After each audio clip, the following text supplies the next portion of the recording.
Welcome to India next. శ్రీలంకలో ఎర్ర సూర్యుడు, అధ్యక్ష ఎన్నికల్లో రెపరెపలాడిన ఎర్రజెండా.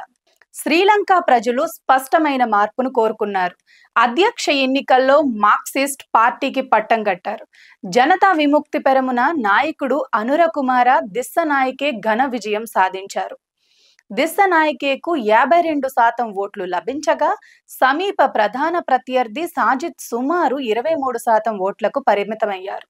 ప్రస్తుత అధ్యక్షుడు రనిల్ విక్రమ్సింఘే ఘోర పరాజయం పొందారు. కేవలం 16% ఓట్లతో మూడో స్థానంలో నిలిచారు. దిస్సనాయకే తిరుగులేని ఆధిక్యం సంపాదించారు.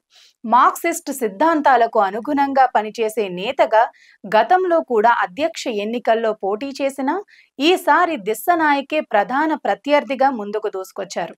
భారీగా అప్పుల్లో కూరుకుపోయిన శ్రీలంకలో అవినీతిపై పోరాటం, స్వచ్ఛమైన పాలన నినాదాలతో ఆయన ప్రజల మనసులు గెలుచుకున్నారు.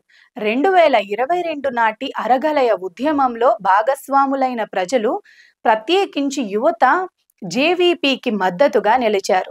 ఎన్నికల ప్రచారంలో యూనివర్సిటీ విద్యార్థులు, అధ్యాపకులు సైతం అండగా నిలవటంతో ఆయన విజయం సులువైంది. 2022 తర్వాత ఆర్థిక వ్యవస్థ దిగజారిపోయి అస్తవ్యస్తమైన శ్రీలంకను సాధారణ స్థితికి చేర్చే క్రమంలో దిస్సనాయకేకు అనేక సవాళ్లు ఎదురుకానున్నాయి.